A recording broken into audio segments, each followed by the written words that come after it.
we eventually ended up with a very good piece of legislation. You can see that from the fact that it's started to be copied all over the world now, and I'm sure it's going to have a tremendous impact around the world as more and more states with different regulatory traditions will look into, okay, what are the rules for AI?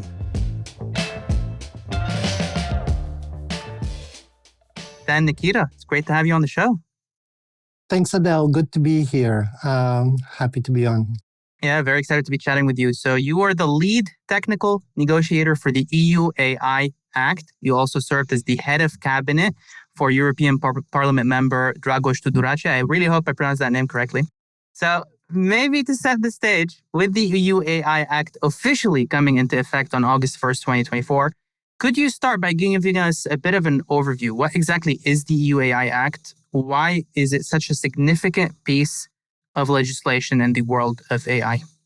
Well, I hope you have quite a lot of time to give you an overview of it. But in brief, I think, it's of course, very important because it's the first really hard law that sets rules for artificial intelligence. And it does that throughout the European Union, so the entire European market. It's a very significant market. And I think, to give you the gist of it, it's a 150-page document after the negotiations. But trying to capture that, I would say it aims to make artificial intelligence used in the European Union more human-centric and safer to use. That's the gist of it. That is, of course, there's a rational explanation for this. Once you have safer artificial intelligence systems, then you have more trust in the technology. More trust means more adoption. More adoption then means, digital transformation, economic growth, and so on. But, in one sentence, I would say that its main goal is to protect health, safety, and fundamental rights in the European Union when artificial intelligence systems are used. Okay, that's really great. You mentioned we do have some time, right? And you mentioned that it's a 150-page document. Maybe walk us through what are some of the guiding principles or key foundations that shape the AI Act. What are the EU's principles essentially towards regulating AI? Well, this is a product safety type of regulation, meaning that before placing on the market a product, let's assume, like a rubber ducky or an elevator, that product needs to be safe enough for it to be used. And it follows the same logic.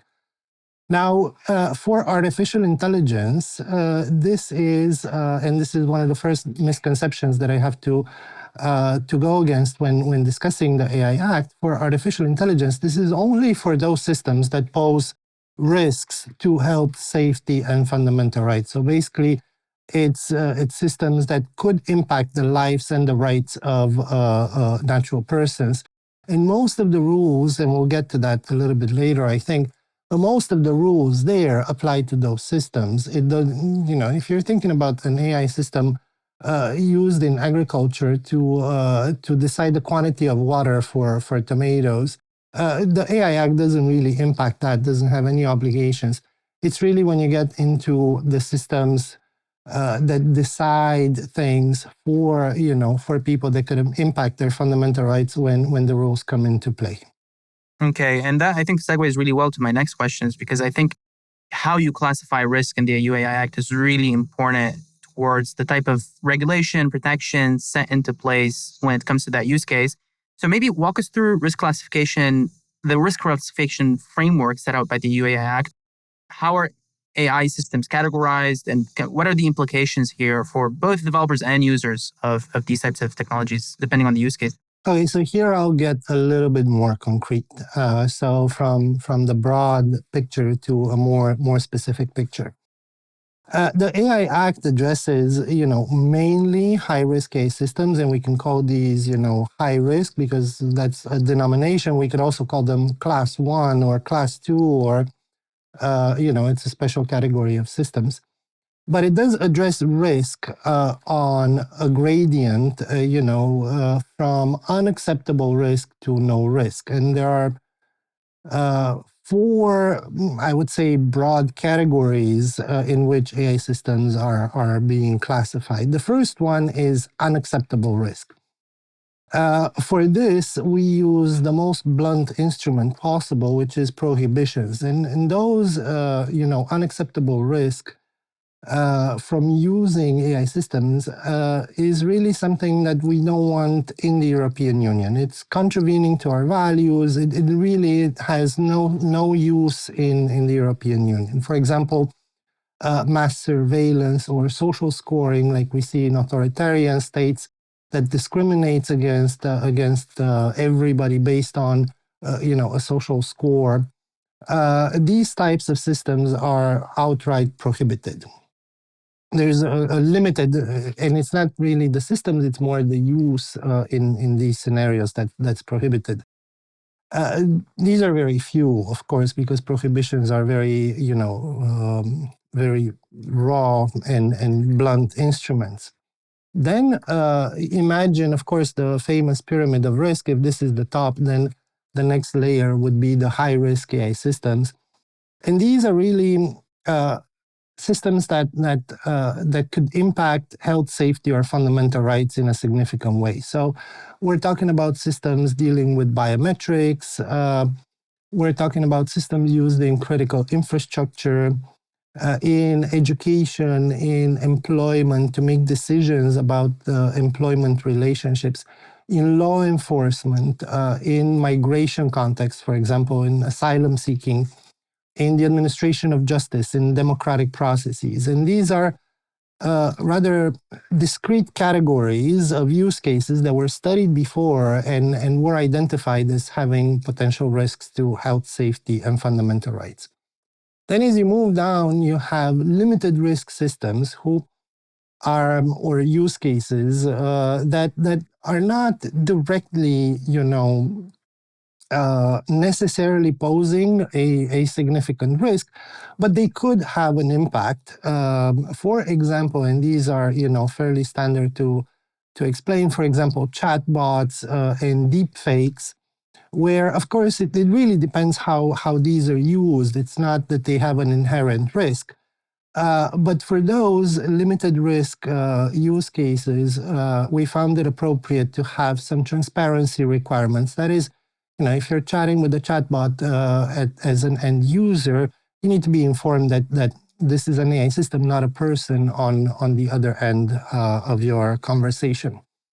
And then, of course, the bulk of AI systems out there are no risk or minimal risk. And like the example that I gave before in agriculture, but you can think of many other industrial applications of AI where there is no risk involved to health, safety, or fundamental rights. And those are pretty much unregulated, with a small exception that probably we'll talk about a little bit later. So that is the broad classification. But now your question had multiple dimensions, so I'll go to the next part, which is, of course, AI has evolved, and we as regulators have tried to keep up with the evolution of artificial intelligence, making sure that the regulation is also future-proof and applies also into the future. So when dealing with very powerful artificial intelligence, we looked rather at the models powering them. And here we're talking about, the GPT-4s and the Claudes and Llama models that are by now, at the frontier of artificial intelligence. And for those, there is a possibility that a certain type of risk, a systemic risk, could materialize without it being in any of the other categories before. And a systemic risk really comes about when those models are then used and deployed in different systems downstream all across, an economy or across the European Union. For those, there is a different approach because, of course, we're talking about the frontier of AI, which is a more co-regulator, co-creative approach to regulation. That is, we've established within the European Commission a body, an artificial intelligence office, it's called, that is meant to interact with those who build those very powerful systems and basically supervise them in a dynamic way in terms of risk monitoring, in terms of reporting incidents when these incidents happen, and so on. And, we can get into this a little bit more later on. And then I do recall that you were asking about providers versus deployers. The providers are those who are building the systems. It's it's your, let's say, Microsoft, or it could be an SME who's building an AI system. And many of the regulations to make those systems safe rest with them, because you're there when you build it, so you have some obligations to make the system safe. Then, on the other hand, the user is the entity deploying that system on the market. And here, you really get very concrete in what I was saying earlier. Law enforcement, migration, and so on. These would be public authorities. For education, it would be schools. It could be institutions. It could be basically anybody who uses those systems. They have less obligations, but still, because they are the ones using it in certain scenarios, they have a set of limited obligations to make sure on their end, once the system is in their hands, that the system is safe. Okay, that's really great. And there's a lot to unpack here. So first, let's think about the risk levels, right? So you mentioned unacceptable risk, high risk systems, limited risk systems, and essentially no risk systems, like the ones that you find in agriculture, et cetera. So maybe when you think about kind of the different levels of risk here, what are the implications from a regulatory perspective if you're an organization like rolling out use cases that could fit these different risk criteria? I know no risk, there's no regulation here. But maybe walk me through what are the implications from a regulatory perspective if I'm an organization looking to maybe look at a limited risk system, for example, which I think where maybe the majority of use cases sit if you're an average organization. Recall I was saying this is a very long and complex regulation, right? So I think it is case by case, but I'll try to generalize in terms of the implications. And I'll walk through all of them. I think that in prohibitions, it's fairly clear, right? Like if you engage in one of those prohibited practices, well, you don't want to do that for sure. The fines and the consequences for that are really, really, really high and are meant to be very, very dissuasive. For if you're building a high-risk AI system, now we're talking about those who build it, then you have a certain set of obligations that are comprised in a, what we now call a conformity assessment that you have to fulfill before placing that system on the market. And that deals with having a risk management system in place, having good data quality, good data governance, maintaining logs, maintaining documentation, ensuring that you have an adequate level of cybersecurity for the system, and so on. So those are obligations if you build it. If you use it, you have a number of obligations depending on the type of entity that we're talking about. So public authorities and those who are providing essential services. So of course that would be, have the highest impact on fundamental rights. They have the obligation to conduct a fundamental right impact assessment before putting the system into use. And that fundamental right impact assessment is, in a sense, a parallel to the data protection impact assessment that comes from the GDPR, but it is really focused on making sure that within a specific context of use, the AI system, when you use it, really performs in accordance with what it was supposed to do. So say, for example, you use it in a neighborhood that is, mostly immigrants. Is the system really going to perform the same as if you were to use it in your average neighborhood? And if not, what are the corrective measures that you're taking to ensure that it doesn't lead to discrimination? Then the limited risk, in a sense, that's very simple on the provider side. So those who build those chatbots, those systems that can generate deepfakes, and generative AI that generates contents, need to make sure that the content is labeled, and that's on the deployer side. And then, of course, when on the provider side, on the deployer side, of course, there's also a best effort obligation that this happens. In the AI value chain, there is a lot more actors here. So there's different targeted obligations for different actors. So say, for example, you take an off-the-shelf system and then you transform it into, you customize it to fit your personal, your company's needs. And whether, by intent or by just the way you deploy it, that becomes a high-risk AI system. Then you take on the responsibilities from the previous provider, because, of course, once you've modified it, you've changed the intended purpose of the system. I think that for, to also go broader than the technical explanation, I think that the general implication for those who deploy AI would be to check their systems against the use cases in the regulation that are considered to be high risk. If it is, then of course you need to follow all the rules in there applicable. But also, I would say if it's in the gray area, in a gray area that might or might not be, look, the intention behind the AI Act is to make those systems safer.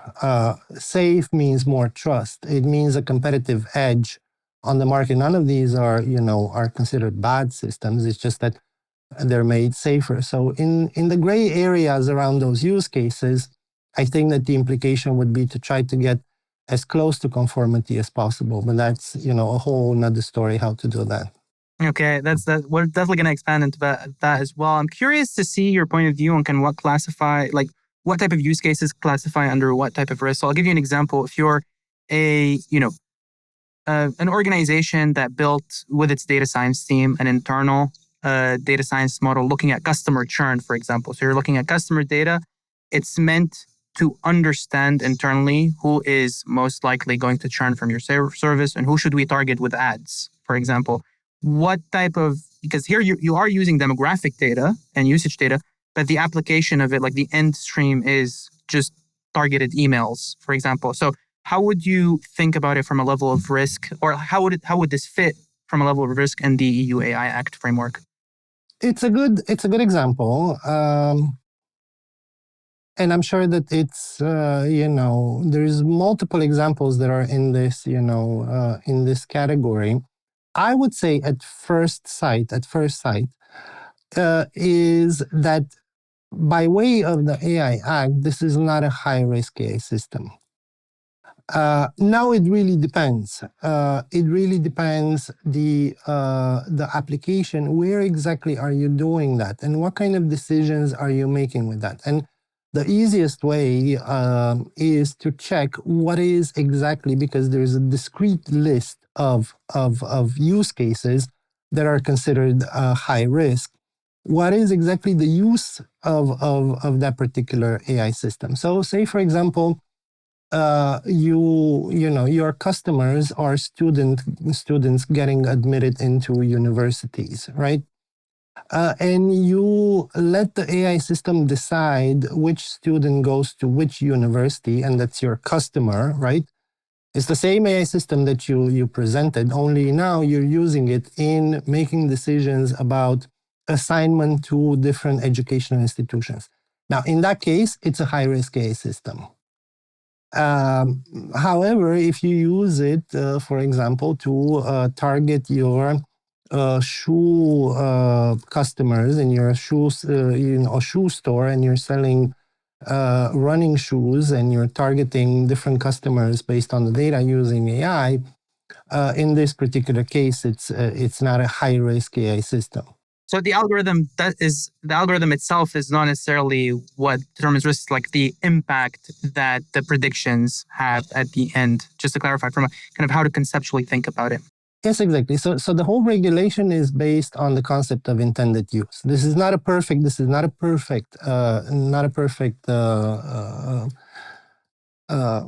Basis, because some systems are off the shelf and you use them as they are. But most of the times in the real world, you'll have a provider working with a deployer to customize an AI system to a specific use, right? So if, again, I'm going into the world of public authorities, I'm sure that they don't buy off-the-shelf solutions. Most of the time, they work with the provider for customized solutions. So then they know the intended purpose, and that's when the logic of, okay, this is going to be used in a high-risk use case, it comes into play, activates the obligations for those who build it and those who use it as well.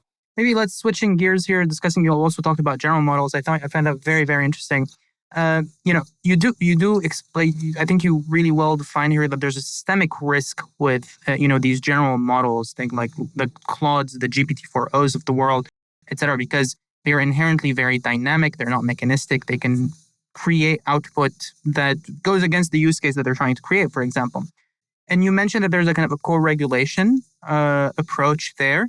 But I'm curious as well, if a general model is used on a high-risk use case, would that fall under the high-risk AI system, for example, or does that go through a different kind of regulatory route as well?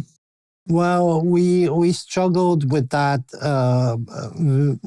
quite a bit, because it's a hard question, right? So, say for example, now all of a sudden you decide as a police officer to ask ChatGPT whether or not to arrest somebody or not, and you make decisions based on that. It would be really, really hard to put the fault on the makers of your chatbot because you've decided to misuse it.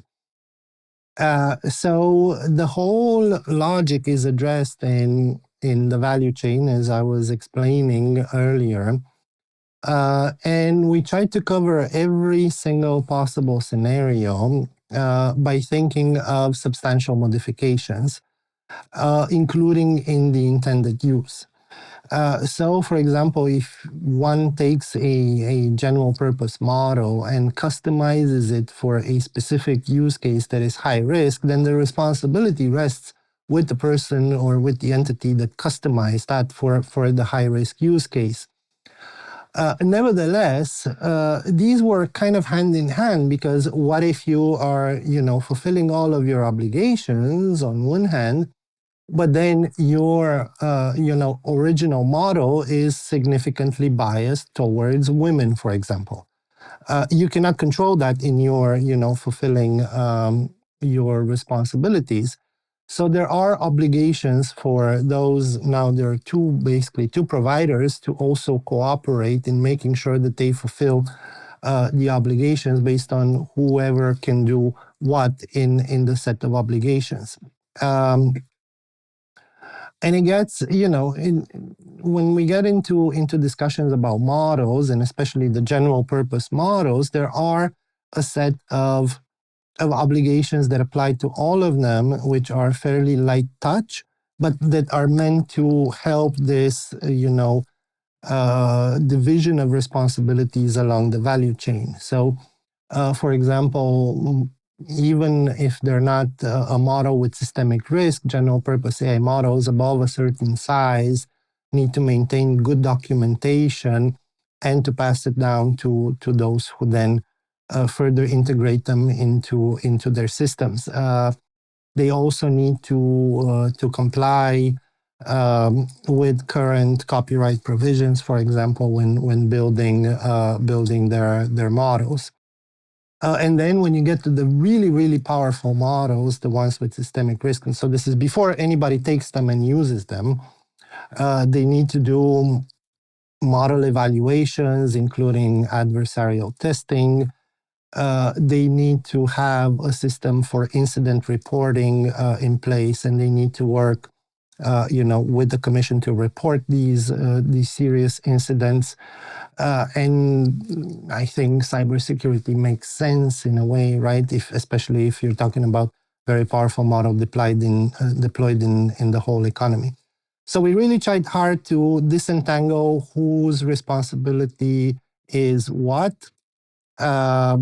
So depending on where exactly one is on the value chain, all the way to the final police officer who can make a decision one way or another, there is a series of responsibilities covering, I think, most potential configurations. And there's definitely, I think we can definitely create an episode just focused on that EU the AI value chain. Exactly. And how does the EU AI Act think about it?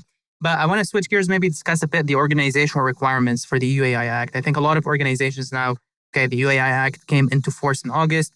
We need to think about how to become compliant. We need to audit our own AI systems, our own machine learning systems, and think about our vendors, what we need to do, right? So from a high level, I know it's a 150-page document, but what are the main requirements that organizations need to be aware of today? And maybe how do they begin preparing to meet these obligations? They would look through it as a decision tree almost, because it does, while it is a stuffy document, it does have a very sound logic into what who and what kind of obligations they have. So the first one is to enter into the scope of the regulation by looking at the definition of artificial intelligence. That basically defines what is in scope and what is not in scope of the regulation. So that definition, in a sense, excludes first generation, AI that you might encounter, for example, in video games, which is not really AI. So looking first at that definition and the scope of the regulation and understanding whether or not they are in scope. That's very broad. You can be no risk, but still in scope because of the definition. Then the second point, the second step is to understand to basically do an inventory of the AI systems, because it's very easy to think, okay, well, one company, one AI system. Usually AI companies have multiple systems interacting with one another, relying on one another, or basically doing different tasks to achieve one objective. So an inventory of the AI system in use and their intended purpose would be the next step. Then the third step would be to look at really the discrete list of high risk, because that's where the most obligations are, and to check whether or not any of their AI systems falls into one of those use cases.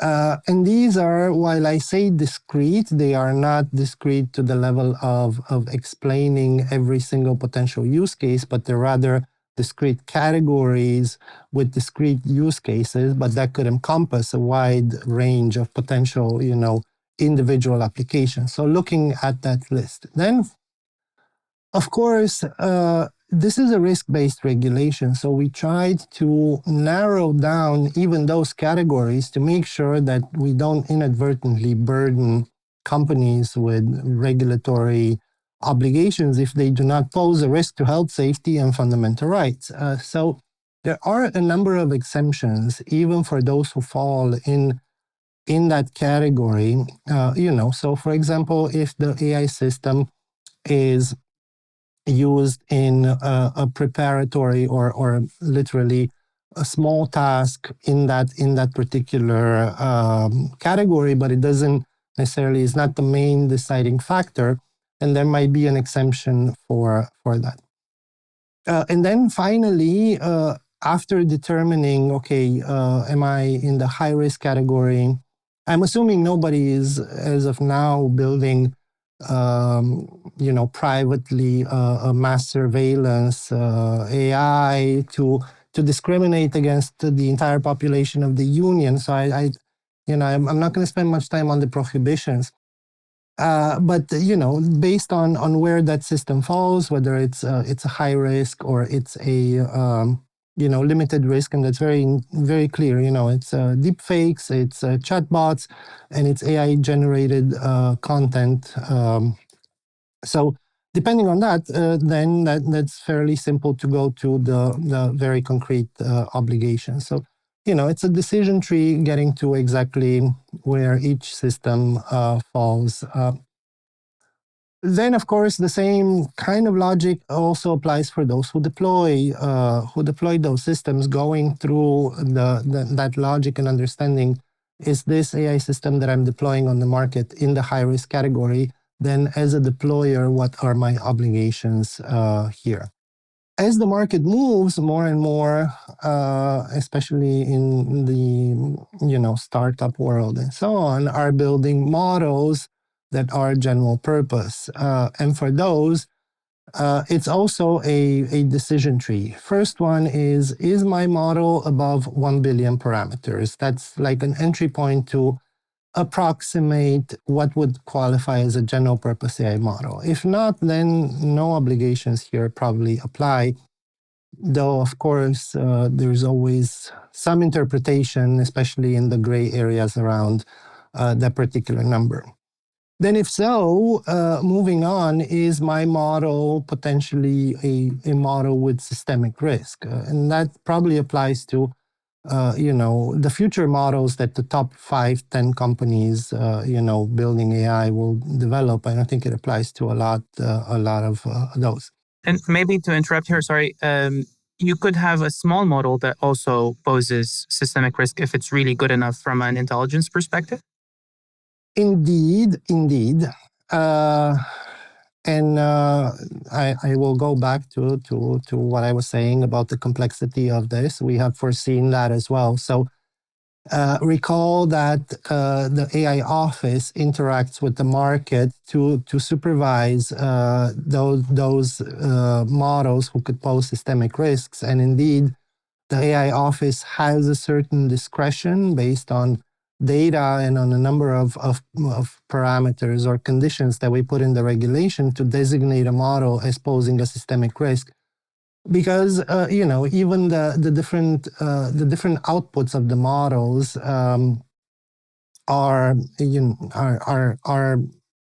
can present a risk for smaller models as well, or maybe I'm theorizing here, but smaller models that might not be as good and as polished could pose even bigger systemic risk. But then on the other hand, are they going to be all across the European market? So going through that logic and understanding where your model fits, first checkpoint is the number of parameters, which kind of hints at whether or not this is a general purpose AI model. And then at the very end, at the frontier, when we're talking about systemic risk, then but that's of concern to only a few. Maybe, there's quite a few different points across the decision tree that you mentioned, right? Maybe if you're, let's switch seats here for Dan. You're leading AI or IT or information security at an organization today that does operate in the EU. What would be the first thing that you would look at?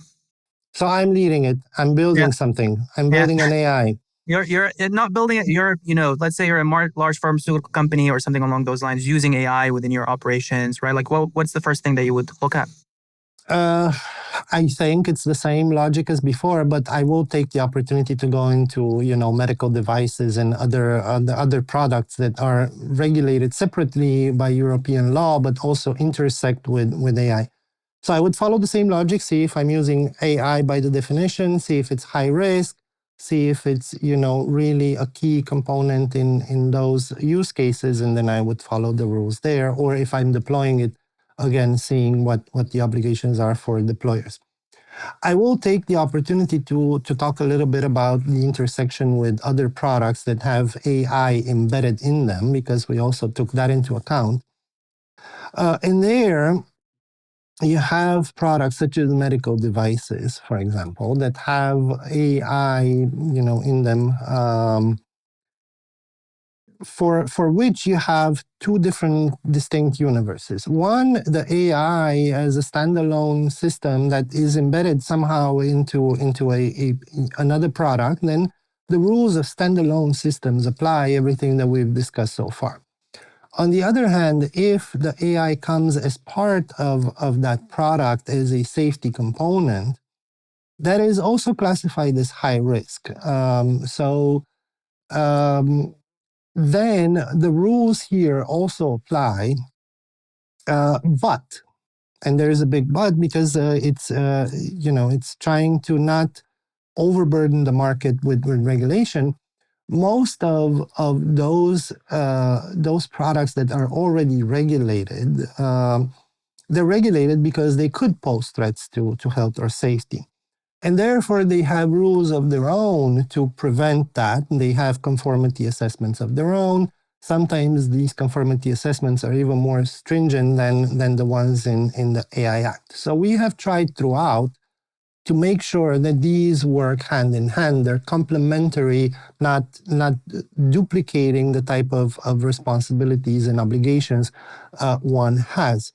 So let's take medical devices. The AI Act will apply insofar as the obligations herein are not already covered in the current rules that apply to medical devices.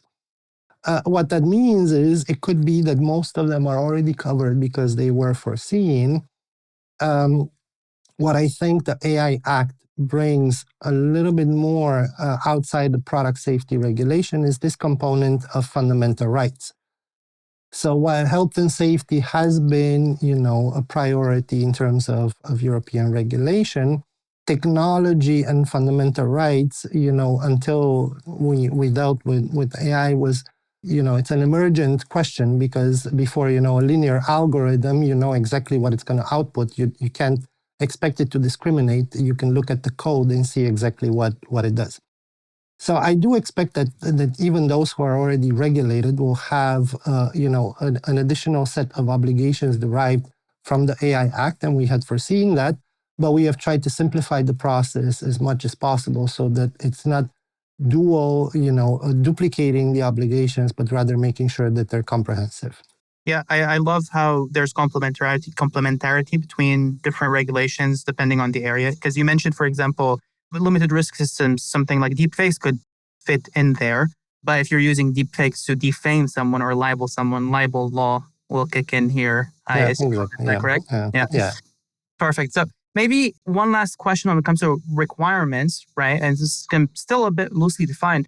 Maybe you can explain what the AI literacy requirements that organizations have as part of the EUA Act. To give here some background, the EUA Act emphasizes that organizations need to have AI literacy. I'd love if you can expand on what that means and what does that look like maybe in practical terms. Definitely. So that provision is I think that one of the provisions that are broader, goes a little bit outside of the risk-based approach that we've been discussing so far. And I think that it is a soft obligation. It's not a hard obligation. It's a best effort type of obligation for organizations using AI to make sure that the people operating that AI and deploying it are, fairly well prepared to understand, what the impact of using that AI system is.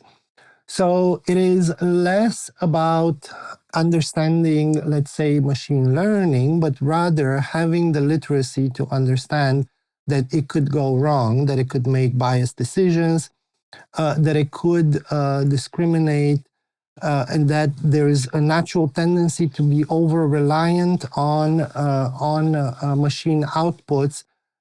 So that kind of literacy. Of course, it's not really a pyramid. It's a gradient that goes from 0 to fully prohibited, right? But there's a whole continuum of applications. And I would say the closer you get to a gray area where your lawyers guide you through the regulation and say this does not apply to you, however, you feel that you're very close, the more this requirement then is very important to say, okay, well, look, at least I'm preparing for any risks that me deploying this AI will have. I think in terms of very concrete, it will be something that the Commission, together with the AI board will provide guidance on in the near future, and there's many parts where the Commission still needs to provide guidance to make it a lot more specific. But look, if I were to put it in one sentence, is make sure that you're not posing threats to health, safety, fundamental rights. And how do you do that? Is by training the people who operate the system to not to be aware of what could go wrong, even if you technically and by the letter of the law you don't fall into one of those categories that we have there. Yeah. And, you mentioned something that the Commission is still providing guidance on a few elements of the EU AI Act to make it a bit more concrete. And I think this segues into my next questions, which is, what does the future of the EU AI Act look like, right? We've covered the present implications of the EU AI Act. It's also important to look at what's next. So how do you see the EU AI Act evolving? What are the next steps in terms of regulation? What timelines? I'd love to kind of get from you how you see the regulation evolving. I'll split this into two. One is the evolution of the regulation, which I'll leave for later. And the second is what's actually in the regulation, that is the entry into application. So the regulation as of now has a very phased, and I think logical entry into application to give the market time to prepare and the member states to prepare their national competent authorities and so on. But the first term is within the next 6 months, so starting August 1st, 6 months after the entry into force, where the prohibitions apply. And that, again, it's very simple. You can't do this in the European Union, and you should not do it. There is no, question about why this had to come first. Then within a year after, take August 1st as the starting point, within a year, the rules on general purpose models apply, and on general purpose models with systemic risk. And also the artificial intelligence office needs to be fully functional because, as I said, it's a dynamic interaction between those who build general purpose models and the supervisory tasks of the office. Within 2 years, all of the rules and basically the bulk of the regulation applies. So everything that comes in compliance for high risk AI systems apply within 2 years. And then within 3 years, recall we were discussing overlaps. You have these safety components in products that are already regulated, and disentangling that and adapting the compliance requirements to also fit with the AI Act will take a little bit more time, so those come into effect within 3 years. So that's really what's in there. Now, in terms of your other part of the question on, I would call it the future-proofness of how will the regulation evolve, there are mechanisms through which the Commission can amend through a simplified procedure, comitology, you don't want to get into that, but through which the Commission is empowered to change certain parts of the text depending on new evolution. So we have empowered the Commission to modify the list of high-risk use cases based on very specific criteria, so they can just wake up all of a sudden and say, Dan's tomato growing AI is now high risk. They have to follow, a risk check and to see whether exactly, this new category belongs in that list, but they can add certain categories there. I think then there's, over the next year, the Commission needs to issue a lot of very concrete guidance on, going from the law to the very specifics, in margin cases with what is considered high risk and what isn't, to provide clarity on the definition, to provide clarity on a lot of other parts of the text. Member states also need to set up institutions that apply the AI Act and that enforce the rules. So there is a distinction.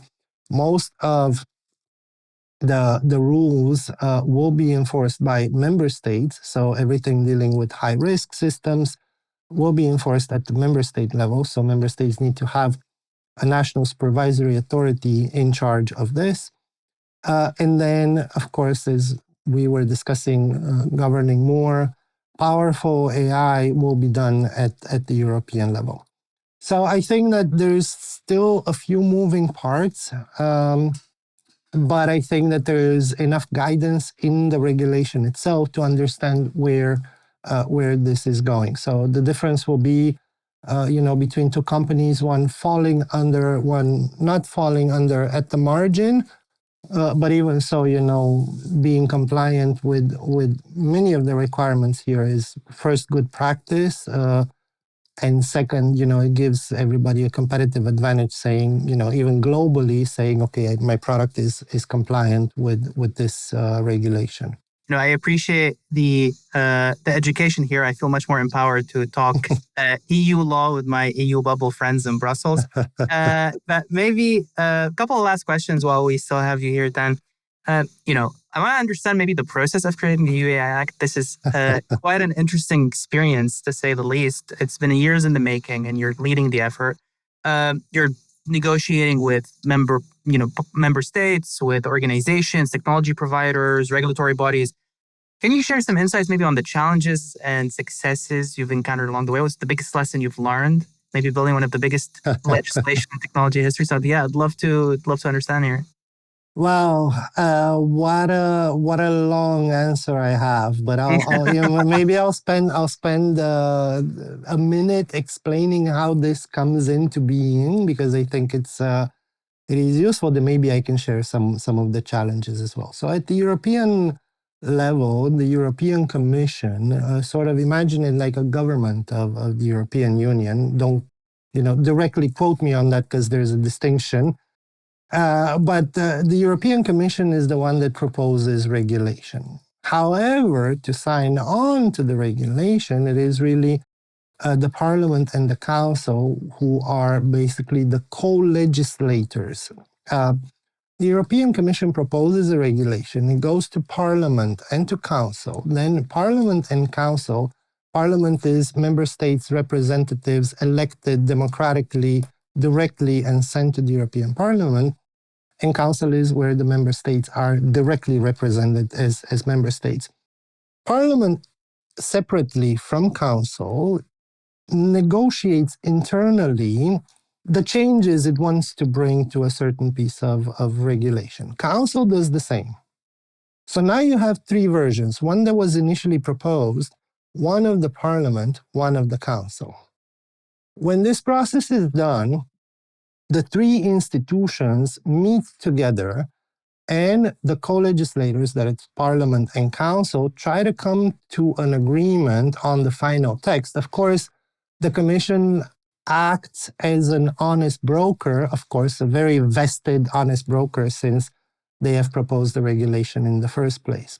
Because of the political weight and visibility and the impact, this was a very, very challenging negotiation, I would say, very politically charged, and very important as well. In Parliament, there were, over, I think, 30 members of Parliament working on them, on this negotiation. And in Council, you had a longer time. I'm not going to get into rotating presidency, but you had a longer time that the Council position also changed a few times before it became final. Then the whole negotiation process was, I would say, complicated, but in a good way, by the advent of generative AI, which was not foreseen in the original proposal, and the need to come up with some, as I was saying, flexible rules for those as well. And Parliament here, I'm very proud that we took the lead and we actually crafted rules that make sense and they are future-proof. We put them into the mix and negotiated those as well. So that's the process. I think in terms of the challenges, one, it was the politics, dealing with very sensitive topics like remote biometric identification in public spaces where you have very strong political ideologies on the left and on the right on how exactly that technology should or should not be used and deployed. On the definition, where it really determines the scope of the regulation and also the compatibility of the regulation internationally. So we've done a lot of work, with organizations like the OECD, who had already a definition of AI, to align both our definition but also theirs. So in the end, we ended up very, very close in terms of the definition. Also working with our partners, with the US, for example, where they have a fairly similar definition that they're using in the NIST, National Institute for Standards and Technology. So that was, a big part of defining politically what is it that we're talking about. Then the whole discussion on copyright, because copyright is treated different in a different part of EU law. But on the other hand, there was something that we needed to do in this text as well. And we landed on a compromise solution, which I think is fair, to add some transparency requirements. That is, transparency is an obligation. However, it's not something that alters your costs, but it alters your incentives in breaking copyright law or not. Because if you're more transparent, then you can also be, challenged on the way you've used copyrighted material. So I think negotiating these, from different viewpoints, one in the parliament where you have very ideological viewpoints, in the council where you have member states really thinking about the competitiveness of their own member state in a sense, and the commission trying to keep up, and to sort of also accept an update of their initial proposal, was quite a challenge. But it was fun. It was a very good experience. Very challenging, but I think we eventually ended up with a very good piece of legislation. You can see that from the fact that it's started to be copied all over the world now, and I'm sure it's going to have a tremendous impact around the world as more and more states with different regulatory traditions will look into, okay, what are the rules for AI? And we have a fairly good set of starting rules that I think make sense. There is only so many ways in which you can prevent risks from AI, and there's only so many ways in which you can categorize AI. Is this risky or not? I mean, eventually, you don't want to over-regulate and regulate my tomato AI, but you don't want to leave outside, those. So it will have and it does already have a big impact around the globe. I think that the juice was definitely worth the squeeze in this context. Exactly. Yeah. Dan, Nechita, it was great to have you on Dataframe. Really appreciate you joining us.